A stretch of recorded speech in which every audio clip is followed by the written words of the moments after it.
Hello and welcome to First Impressions. We are on Twin Peaks Season 2, Episode 9. I believe this is the episode that I said that we would probably stop. And I understand why. And Dan understands why. Okay. Let's get unpack into this it. behemoth of an episode. Yeah. On the plus side, there are very few side plots going on in this. Yeah. It is about 90% of it is, wrapping up, like, it is the conclusion of the murder of Laura Palmer. So as a side note, because I was waiting to unveil this information, which I learned through the YouTube comments a couple weeks ago. Yes. Which was that David Lynch, and I'm not sure if Mark Frost, but at the very least David Lynch never intended for this mystery to be solved. Really? Yes. And I think it was only network pressure that where they were like, people were like, they want to know what happens. The thing is that in one way, the writers David Lynch and Mark Frost are right in that once you've solved the mystery, there's not really many places for it to go. No. Which is where we get into the later episodes, which we won't be getting into. But, so that's just sort of a side note. I found that interesting to hear. I 100% understand that having seen this episode, we literally had turned on the camera as soon as we finished watching this episode. And I am with you, David Lynch. Like, I get it. Because those of you who've seen the show and those of you who know which episode that this is and everything, you know that things get wrapped up in this episode, and I am of the mindset that this episode should be where the series ends. This should be it. Like, there are several minor plot threads with the secondary characters that are still left dangling. In my opinion, it's not so much that I need them to be resolved. I'm of the opinion that they should never have been left dangling to begin with. 4 or 5 episodes ago, or even 2 or 3 episodes ago, everything else should have been neatly tied off so that we could just end with this whopper of an episode and be done with this. But obviously that's not the case, and history being what it is, it kept going. So that's what we're left with. I mean, critique the show that you get, not the show that you want. Still, that's my opinion. That was actually, Dan said, like, we turned the camera on right away. Actually, that wasn't the case. Dan started spouting this off, and I was like, wait, I gotta turn it on, this is gold! Yes, I was basically saying these iterations of the same sort of thing. I would have been happy with this series ending right now, like being done right now, because the second last scene in this show, it was a very long extended scene. A lot of the Twin Peaks sort of uncanniness has been sort of shed aside for just really good old-fashioned hardcore climactic dramatic television performance. Yeah. Especially from the actor who plays Ray Wise. Leland. Yeah. Oh my goodness. He is fantastic, and he's chilling. We mentioned in the chilling. last episode that he really sort of brought that, ability to shift between the two personas. In this one, he embodies the killer's persona wholeheartedly, and it is very chilling and very convincing, and definitely I tip my hat to him and his performance in this, because this is the episode where the audience figured it out a couple of episodes ago. This is the episode where the rest of the cast, including Cooper, our main hero, discover and figure things out and catch up with us. Yeah. So this is the big sort of slay the dragon episode, and it's powerful. And it's really an ending. It feels like it's where it should finish. Yeah. But it doesn't. So, going back, so and again, this is another one where Cooper, I know that it does sadden me a little, because I like, in the first season, it was very much an ambiguous thing. It's like, is it a mystical weird thing, or is it psychological, or is it a psychological thing that's going on in people's heads? This episode very much veers towards the more mystical aspects, in that Laura Palmer shared the dream with Cooper at a different point in her life. Which I thought spoiled a lot of the whole, like a lot of things that were like set up in the Red Dream, for example, paid off in this episode. Yes. Which I thought would have been gangbusters if it wasn't mired over with all this supernatural nonsense. Like if it was just like the gum thing was the big thing that I fixated on. Oh, the gum thing. Oh, like, I didn't even realize the first time around when I watched it. They're just like shoving gum into their mouths every scene that they can get. And finally, the old man, the conduit for the giant, as I understand it, he finally redrops the line that the twitching midget gave us in the Red Dream. That gum you like is going to come back in style. That line, that reveal, should have slammed into my face way harder than it did, because I was too wrapped up in, okay, yeah, all right, we're revolving that, but we've got everybody in the roadhouse. Are they going to do some sort of like pagan ritual to like summon the demon out of Leland or something? That was another thing. It was all men. All men. That's feminist Manta speaking right there.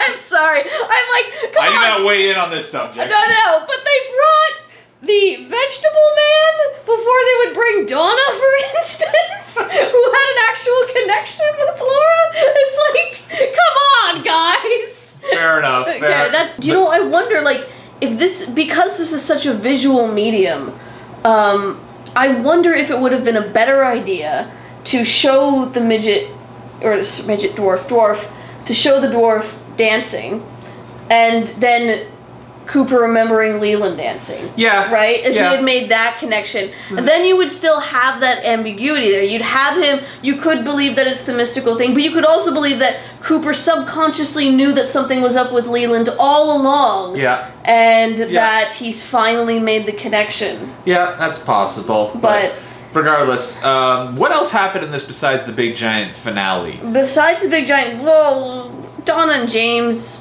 Oh my god, they had their insufferable soap opera nonsense. Had the most ridiculous thing. Oh man, Donna sort of puts the pieces together about what happened to Maddie in between. Like, there was the scene with Leland and Donna where Leland was going into strike against her, and once again, just like the golf club thing from before, he gets interrupted. But that was kind of a kooky scene and everything, because he's put on the record, he's dancing around, standing to join. Donna is just sort of starting to get to the point where, okay, he's not just being kooky, he's being crazy. Also, he gave her orange lemonade, which was very suspicious.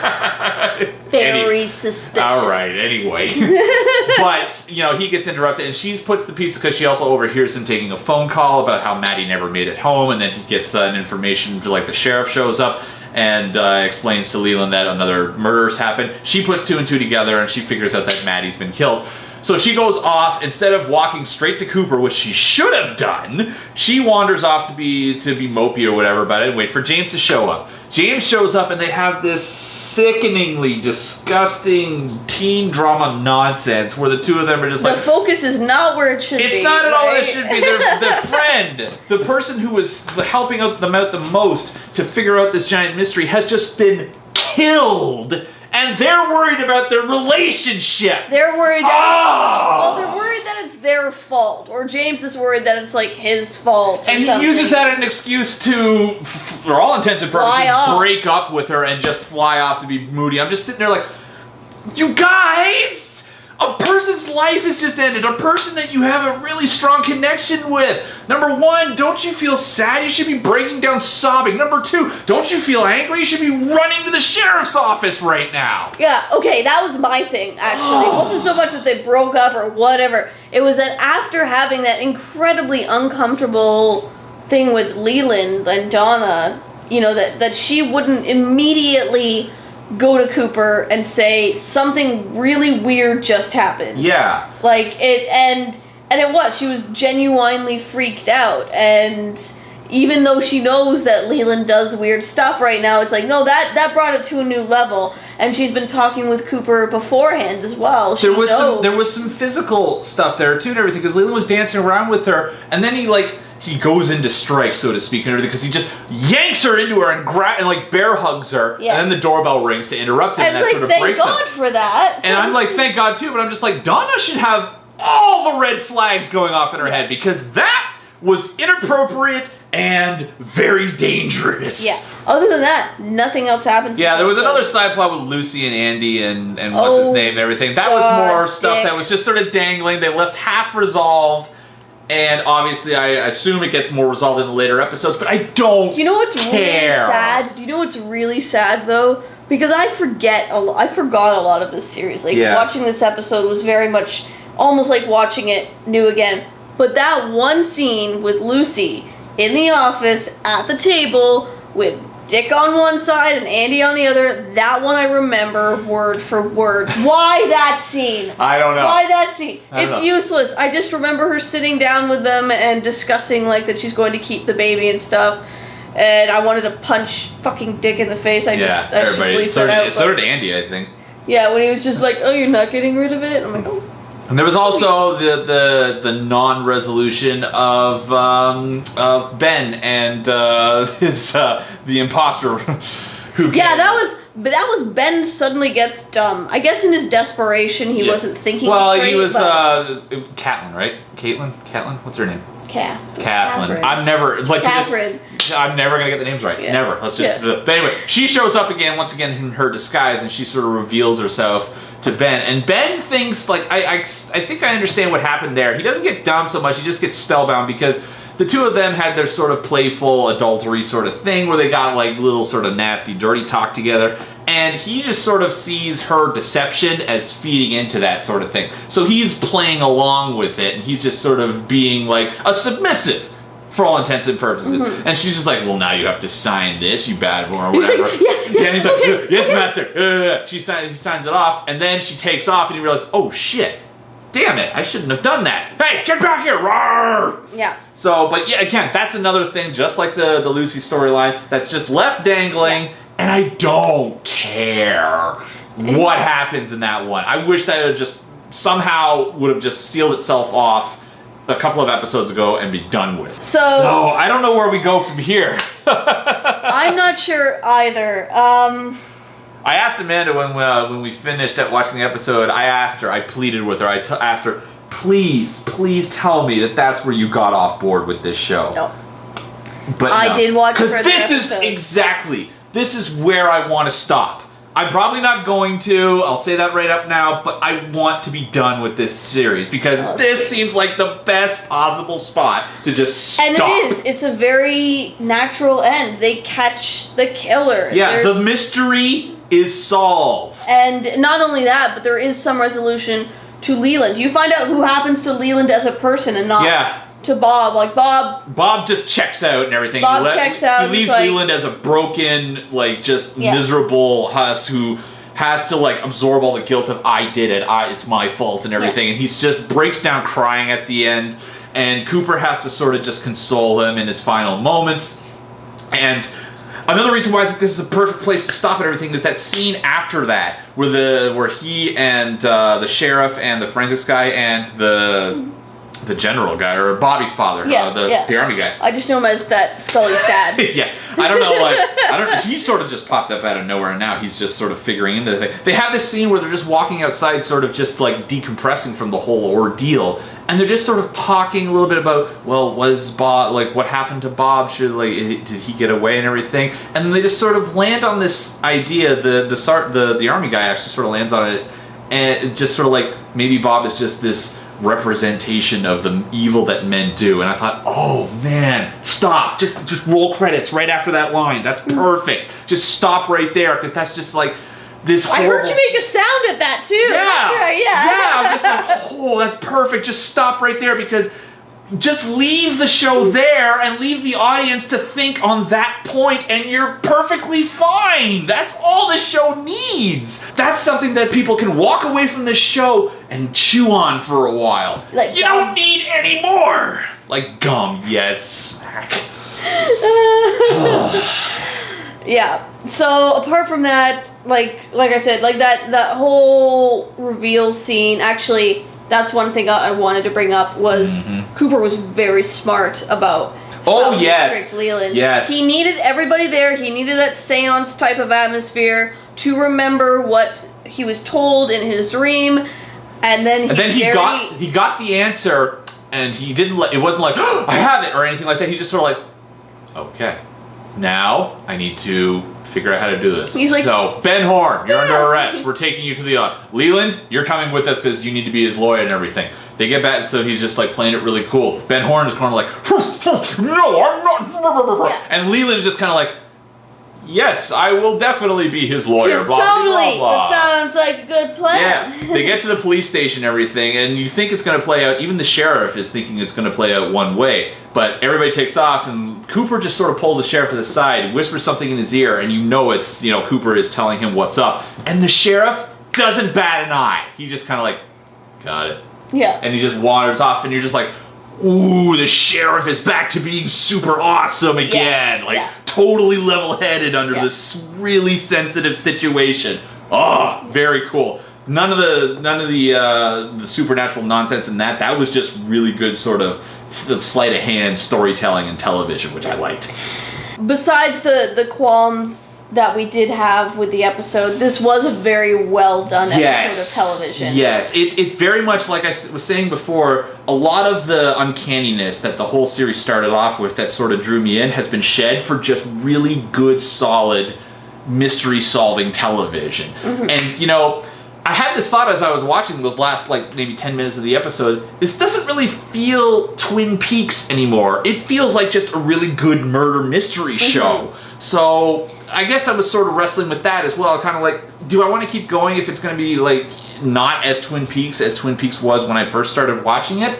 I don't know. But, it's not good or bad. It's just different. And that's what it is. So, as to the future... At this moment, yes, we don't know. We don't know. We don't know if we're going to be watching anymore. It's very likely that I will maybe continue on, just out of curiosity's sake. I'm still of the mind that I will probably never move beyond the fact that right at this moment the show is done and I am satisfied. If we do it, I'd imagine that yes, we'd watch it at our own pace. And then maybe do a quick little thing about the rest of the series. Yeah, I don't know that we really by episode thing. Yeah, we might stretch it out into maybe a podcast that runs a little bit longer, just to not take up too much of your times. But we might sit down after we've watched the entire show and just maybe as we watch the show, keep notes and everything that we might want to bring up. So what I've been told is that this is going to run a bit long, but what I've been told is that there's the rest of the series, and then there's the special, which is Fire Walk with Me. Okay, it's called, and that's the one thing that people seem to be really eager to see. Okay, or to have us watch, or rather be insistent that that's something that we should watch. Okay, and then I guess there's going to be the new series in September. So, which supposedly is a real-time sequel, as in, it's coming out 20 years later, and it takes place 20 years in the future of the story. So that should be interesting. That actually is probably the one thing that'll motivate me to watch the rest of this, because I'm curious to see that, but I don't want to kind of watch that without having seen this the whole way through. So yeah, and I'm gonna kind of treat the. Plus, we haven't seen David Duchovny's cameo yet, which is pretty great. Anyway. I have no dog in that race. That's all you. As to the future of First Impressions in general, yes, because this wasn't the only series I was thinking of watching at one point. No. I was thinking of starting up Star Trek: The Next Generation, because I've never seen that. Believe it or not, I have not seen Star Trek: The Next Generation. And the original idea for this series was to watch television shows which are beloved nowadays, but which had a really rough start. And I started with Twin Peaks, which had a really strong start. Well, you started with Twin Peaks because I suggested it. Yeah. That was my idea, because I wanted an excuse to start watching the show that everybody told me I should be watching. And I kind of like the format of having somebody who's seen the stuff and has someone who hasn't seen it. But I've been thinking of turning First Impressions into a podcast rather than the YouTube format. Yeah. Time-wise, it's going to take me the same amount of time to edit, but it's going to be a little bit less stress on me to find things like, pictures. And I'm just... As a video editor, I can attest that is the most time-consuming thing when it comes to I'm just... if I just have an audio thing where I just edit it down, and the reason that takes me long is because I'm not an audio engineer at all, or sound engineer at all. Anyway, so we don't know. But there will be more going forward. I've also had my own ideas to sort of hijack the show and do it on my own time and provide it to Amanda to provide you guys more content on this channel. We're not sure, but we do know that there are plans to so wherever we go head in the future, we hope that you guys will join us. Yeah. Because it's been fun. It's been fun. If anybody has any suggestions of television shows that, oh my god, I'm sure a lot of you out there are just chomping at the bits to just people do. Throw it down there. If anybody has if anybody has any input, like whether a podcast might be easier for this or whether the YouTube format works, who knows? Anyway, that's it. This is probably running a bit too long, so we will get going. Thank you so much for sticking with us for the year. I know that we took that break in between, that very long break. That break where you lost a couple episodes? Yeah. I lost a couple episodes. We're sorry about that. Yeah. But thank you so much. This has been insane. And now we know who killed Laura Palmer. Yeah. Yay. Okay, guys. We will hopefully catch you later. Bye-bye.